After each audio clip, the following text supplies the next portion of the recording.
What's your point? So, What's your motherfucking point? I don't know if you know, but there's a new film coming out in a couple weeks called Avengers: Infinity War. It's a film. It's directed. It'll be fine. It's directed by the Community guys.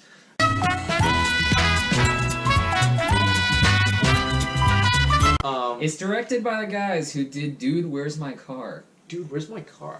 Anyway, so underrated classic. we Ashton Kutcher for Green Lantern. I'm gonna give you a chance to apologize. He did a Steve Jobs movie, and then the Fassbender Danny Boyle Steve Jobs movie coming out. Like, the difference between Ashton Kutcher and Michael Fassbender is like the difference between Jake Paul and Freddie Mercury. Everybody is posting their Marvel whatevers, their lists, their rankings, and we've seen these all before. You don't need to hear us talk about the best Stan Lee cameos, the best action scenes, the best whatever. So we decided we're going to do something a little more creative, because that's what we do here. Just a little bit. We're still following the crowd. We're still doing a Marvel. We're still hacks. We're still doing a Marvel top 5 list. We're fucking hacks. So we decided to do our list of the top 5 MCU Side characters. For this list, we're not including sidekicks that have been boosted to superhero status. So like Falcon, Wong, Machine, Wasp. I didn't even put Pepper Potts because Iron Man 3, honestly. Yeah, I didn't include any love interests really. No. Anybody who's like already their own sort of superhero character. Yeah. And we're not including but any sort of like fun side characters in these movies and what all they added to the story. So we thought that would be fun. We're only doing the movies because my number one was originally going to be Foggy Nelson from the Daredevil series. But that would have been like my number 1 too, and then it just would have not been that fun. Our most honorable mention, fucking Foggy Nelson. I knew a guy MVP. I knew a guy that met that guy at Comic-Con. Like, he met him during Comic-Con, but he didn't meet him at Comic-Con. He met him at like getting breakfast at like Arby's or something. Arby's? Yeah, and he said Foggy would get breakfast at Arby's. And he said, yeah, he's basically just like Foggy from the show. He's just like... That's fucking great. Alright, so... Foggy Nelson, if you want to come on the show... Yeah, come on our stupid come on YouTube our shitty show. YouTube channel. Do it! Alright, so are you going first or am I going first? You go first. Alright. Number 5! So my number 5 is... Jesus Christ. My number 5 is Luis from AntMan, Michael Peña's character. Luis. Whatever. It's quick. I thought you were talking about Bob's Burgers for a second. What the fuck? Anyway, but Michael... AntMan is a movie within the Marvel Universe that I really like. I don't love, but I love each individual character, and I love the ideas. And I think that the sequel's going to be better because Peyton Reed's going to have like control from the beginning. But... with a lot of the side characters, I'm picking them because of perspective. And it's like, okay, there's a lot of characters in the Marvel, and they're all fighting with superpowers and stuff. And it's like, getting the perspective of somebody who's just like a dude is nice. I thought that he added like a legit amount of comedy to it, and in a movie that's already not taking itself that seriously, you sort of need that just because it's like, okay, Ant-Man, like, who cares? and they need somebody... I love who cares? They need something that acknowledges that. And like, by casting like Paul Rudd, it's somewhat tongue-in-cheek, but like, I thought his character like added a lot to the movie. My number 5 is not a human character, it's the arm robot from Iron Man. Okay, yeah, I would delegate that to side character status because he's a recurring character throughout the MCU, and every time he's in the movie, it makes me smile. Like, especially in the beginning, whenever Tony Stark's constantly getting fire extinguished by it, and then that final bit where he's like... I'm gonna donate you to a museum, and then you see the robot just go...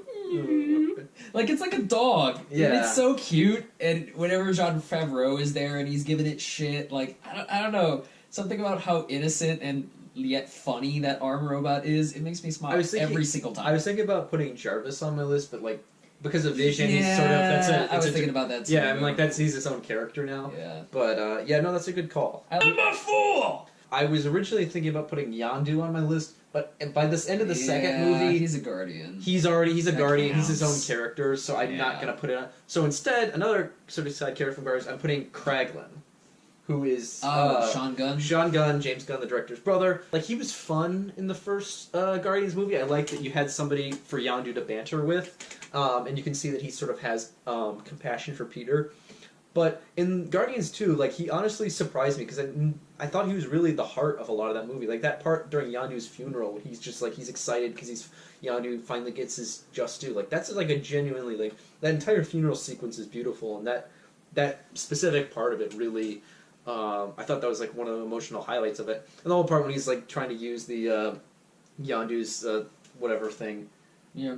That was really fun. That is fun. And I love like he gets really his own progression as a character because initially he's sort of angry at Yandu for his sort of leniency towards Peter, but at the end you see that like that's not the side effect that he wanted. He didn't want to like that part when he's like they killed all my friends. Like that was a genuinely like heart-wrenching moment, and like but he still gets his fun goofy moments. Like that whole scene with him and Nebula was just great. And he's like, "Oh, you need to I thought you were just gonna get a purse and make all the girls go ooh."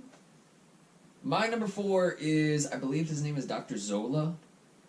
Toby Jones from Captain America 1 and Winter Soldier. Did you really think he was that memorable? I like him because Toby Jones is such a damn good actor. I would almost say... Like, my favorite scene in Winter Soldier is the scene when Captain America, Black Widow go into the bunker and talk that's a to great him. Scene. Like, that sort of AI conversation they had. It's one of the most memorable scenes I have in the MCU, and it was mostly because of how much of, like, a crazy Nazi fanatic he was, and how he believed he was superior in intellect to all of them. He's like, "We won, Captain. Your death amounts to the same as your life. A zero sum." As I was saying... Number 3! My number 3 is Korg. Just purely, he just makes me laugh so much. Like, that scene was like, yeah, I started revolution. Didn't hand out enough pamphlets. Just invited my mom and her boyfriend, but I hated her boyfriend. It's like it's just like the part of the where he's like they're all getting onto the spaceship, and Loki's like, "You guys are in desperate need of leadership." He's like, "Oh, thanks, man." It's like Taika Waititi is so genuine in all of his delivery. It's like the revolution has begun. It's great. I know a lot of people hate this scene, but whenever they're on the ship and they're watching Asgard explode, didn't he say something like, "Oh no, maybe we can go back home," and they go, yeah. And he's like, "It's not." Oh yeah, he's like, what's the other guy? He's like, "Oh yeah, he's dead. I stepped on him. I've just been carrying around him for the whole time because I felt bad." He's like, "Oh guys, he's alive." Taika Waititi, man. Comic genius, man. Yeah, no, like... If you haven't watched any of his other movies, like Hunt for the Wilder People, What We Do in the Shadows, you can't be sleeping on this guy anymore. All of my favorite, like, comedic moments in that movie are from him. Alright, what's your number 3? Number 3 is the Ancient One from Doctor Strange. Yeah, I kind of viewed her as her own sort of superhero, so I guess I didn't put it on. I figured she didn't really take part in, like, the final battle, or, like, some of the major battles in the movie, so I put her in there. And I put her in there specifically just, for the comedy, because whenever he meets the Ancient One and she just fucking, like, bitch slaps him into another dimension, that's hysterical. It's trippy as shit. Just the kind of, like, side comments she makes, because she's kind of like a sarcastic fuck herself. That opening scene where she's fighting Mads Mikkelsen is pretty badass. No, it's fucking great, because she sells it, but then there'll be scenes, and this is my favorite scene in Doctor Strange, is whenever she's kind of existing out of time, and she's, like, you see the lightning... Yeah, she knows she's gonna die, and so the lightning's, like, going back and forth, and she's talking to him about just perspectives and dimensional travel. It kind of brought the movie down, ironically, it brought the movie down to earth. It finally set in. Like, it's not just a superhero silly thing. Like, he's really important, and he has to take his job seriously, and, you know... I don't know, it was a nice scene that let the movie breathe and take an atmosphere, and that was pretty much due to her. Number 2! Ned from Spider-Man Homecoming. The reason Homecoming is my favorite Spider-Man movie is because all the other Spider-Man movies, mostly the Andrew Garfield ones, it's so mopey. It's so like, oh, my uncle died. They say that a hero can save us. It's so, like, he's such a crying bitch. And one of the reasons I love Spider-Man is because he's a guy who genuinely is excited to be a superhero. That's why I love Spectacular Spider-Man. Like, this guy just loves being a superhero, and he's excited about it. And high-key, Spectacular Spider-Man is the best form of Spider-Man visual media of all time. Fight me. Peter never was able to communicate his excitement with anybody else, so having somebody that he could share his enthusiasm with was really beneficial. And, like, another sort of perspective thing, I love getting to see the perspective of the entire MCU through like just a high school kid. And you get a little bit of that with Peter, but like because he's already sort of taken part in some of these events, and he knows who Tony Stark is personally.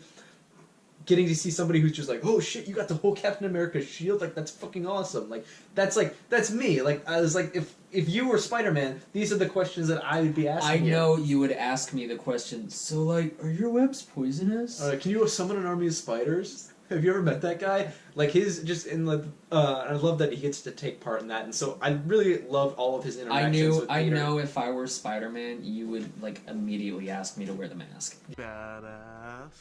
I think that was a smart decision on their part, to give Peter somebody to actually talk to and bounce ideas off of. And then he's like I love that actor. He just seems like a lovable dude. The fact they go to that party and he's just wearing that stupid hat. I'm like, it's that great. is exactly something you would wear. It's great. I know that. It's great. I love that guy. I'm actually really surprised you didn't put this on your list. The Grandmaster from Thor Ragnarok. That's a good call. I did not. Jeff Goldblum, because that's a good call. Specifically the Jeff Goldblum that makes that entire character work. Yeah, no, that's a misstep. That should have been on my list. Yeah, no, if you would have had somebody that would have taken themselves too serious, like if you would have put Lee Pace, like Ronan, in that role, it wouldn't have worked. Because I love the contrast of how spaced out and just like. I do this because I imagine like a space martini in his hand and he's just having fun being an evil villain. Yeah, I don't think, like, even if you cast another sort of ironic actor in that role, like, I don't think you would have, like, this is like, he's like disintegrating people. He's like, it's like, don't use that word. What, revolution? No. The workers with jobs. The prisoners with jobs. I like just the Jeff Goldblum mannerisms. Like that part where, like, Tessa Thompson touches his cheek and he's like, that's just great. It's just, it's the most, like, him in that, like, golden bathrobe. Him like talking about him calling Thor like Sparky or something. You know what it is? I think it's because we all know that if Jeff Goldblum ever actually made it to space, this is who he'd be. This revolution has been a huge success. Yay us. Pat on the back. Pat on the back. Number one. My number one is Happy Hogan. Even in watching the MCU movies, there is something that, like, yes, I'm watching Jon Favreau, the actor, but in the back of my head, I'm thinking about Jon Favreau, the director. And I love kind of what Happy Hogan is for Tony, which is sort of remembering where he comes from and remembering how he sort of changed as a character. When you get into, like, Iron Man 3 and he gets injured, and that's a movie where Tony Stark's sort of having to deal with the consequences of actions, and that's the person who's affected by that. And then when you get to Homecoming, which I think he's fantastic in Homecoming, you get to see his relationship with Tony, even though they don't share a lot of scenes together, like, through how he interacts with Peter, how he's just, like, he's worried about disappointing Tony, because he's more than just, like, his boss. He genuinely cares about this guy. And I'm sort of thinking about, like, okay, all of this is just because, you know, Universal hired the director of Elf to make a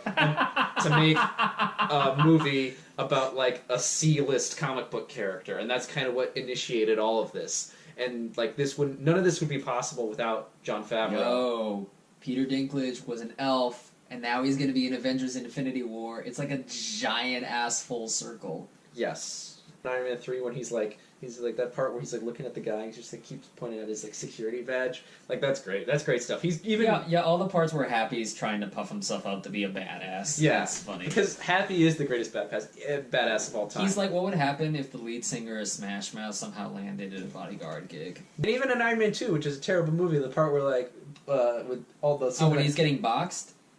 Yeah, and then the part where Black Widow's just beating the shit out of the people, and he's just like, he's really trying to beat this one dude, he's like, yeah, guys, I got him. Like, that's great stuff. The MCU would be so much worse without him. He adds sort of a necessary, like, comedic touch to a lot of this.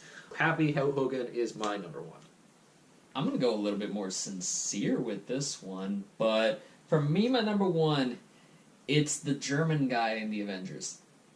I think it's telling that our number one choices are choices that affect the MCU as a whole, where I think you went more with the tone. Like, without Happy Hogan, without Jon Favreau's blueprint or footprint in this universe, it wouldn't have been crafted the way it is in tone. Whereas I think the MCU thematically is about, or at least it's shown throughout the MCU that it's really about the strength of ordinary people to fight injustice. And so, as overt and as kind of cheesy and corny as it is, there are no men like me. There are always men like you. That exchange right there kind of explains, you know, the spirit of what it means to be a hero, and they've exemplified that through moments of the MCU. Where it seems like Winter Soldier, when the dude at the keyboard, he's not going to push the button because that's not what he doesn't do that. The scene with Captain America jumping on the grenade in the first movie, that's you as an ordinary person have the power with your small decisions to fight injustice. And so him standing up and then like taking that stand, knowing that he probably is gonna die doing it, it makes it all better whenever Captain America comes in and like helps saves his ass. But it's like that to me gets the MCU in like one scene. So that's it. This is the list. We're done. Screw it. Top 5 side characters. Put yours down in the comments below. Or Bitch at us if you want. Yeah, do whatever you want. Fuck you. Go watch Pornhub comments. Those are great. Jesus Christ. But if you like the video, like it. If you want to subscribe. Click the notification bell. You'll know whenever our videos come out first. Facebook, Twitter, Instagram. My blog, link below. Noah's got something. Noah's got a gram. Not the fun kind. The next video that should be coming out after this, Avengers Infinity War. The after credits. Get ready. Get hyped. Or We don't. out. Or don't. You gotta just kill the buzz of everything. You cocksucker. Bye.